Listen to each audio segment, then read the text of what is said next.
સાબરકાંઠા જિલ્લાના પ્રાંતિજ તાલુકાના પાટીદાર સમાજના આગેવાનો દ્વારા કાજલ હિન્દુસ્તાની દ્વારા કરવામાં આવેલા ટિપ્પણી બાબતે હિંમતનગર ખાતે જિલ્લા પોલીસ વડાને રજૂઆત કરી તેમના વિરુદ્ધ પોલીસ ફરિયાદ અંગે લેખિત રજૂઆત કરાઈ હતી। મોરબી પાટીદાર સમાજની દીકરીઓ વિરુદ્ધ ટિપ્પણી મામલે પ્રાંતિજ તાલુકામાં પણ તેના પડઘા જોવા મળ્યા હતા અને પાસના અનિલ પટેલ, સંજય પટેલ સહિત પાટીદાર સમાજના લોકો દ્વારા કાજલ હિન્દુસ્તાનની ટિપ્પણી બાબતે પોલીસે ફરિયાદ નોંધવા રજૂઆત કરાઈ હતી। હિંમતનગર જિલ્લા પોલીસ વડા કચેરી ખાતે મૌખિક રજૂઆત બાદ લેખિત કરાઈ અરજી હતી। કાજલ હિન્દુસ્તાની વિરુદ્ધ કાયદેસર ગુનો નોંધવા માટે અરજી કરવામાં આવી હતી। સમાજના આગેવાનો દ્વારા લેખિત અરજી સાથે ફરિયાદ નોંધવાની માંગ કરવામાં આવી હતી। કાજલ હિન્દુસ્તાનના નિવેદનથી પાટીદાર સમાજનું ભયંકર અપમાન ગણાવ્યું છે।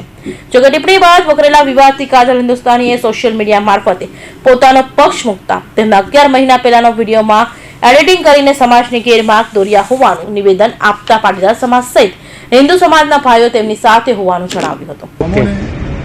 તારીખ 18/3/2024 રોજ સવારે યુટ્યુબના માધ્યમથી જાણવા મળેલ કે પાટીદાર સમાજની મોરબી જિલ્લાની દીકરીઓના વિરુદ્ધમાં એક ખુલ્લી વિડીયો ક્લિપ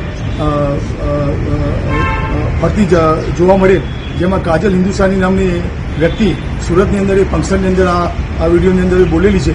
એમાં પાટીદાર સમાજની દીકરીઓને ખરાબ લાગે અને પાટીદાર સમાજનું ખરાબ લાગે એવા કૃત્યની એની ચર્ચા કરેલ છે, જેની વિડીયો ક્લિપની અંદર સ્પષ્ટપણે એને જણાયેલ છે કે આ કૃત્યની અંદર પાટીદાર સમાજનું નીચું દેખાય અને રીણકૃષ્ણ જેવું વાતાવરણ ઊભું થાય અને કાયદો અને વ્યવસ્થા બગડે એવું કૃત્ય બોલી અને વિચાર વિમર્શ બગાડ્યો હોવાને કારણે પાટીદાર સમાજે ઠેર ઠેર ધરી ગયા આવેદનપત્રો આપેલા છે અને ફરિયાદ આપેલી છે।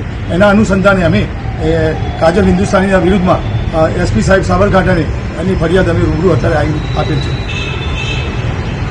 પાટીદાર સમાજ આગેવાનો દ્વારા જિલ્લા પોલીસ વડાને ફરિયાદ નોંધવા માટે અરજી કરવાની રજૂઆત કરવામાં આવી હતી। ઉમંગ રાવલ, સાબરકાંઠા।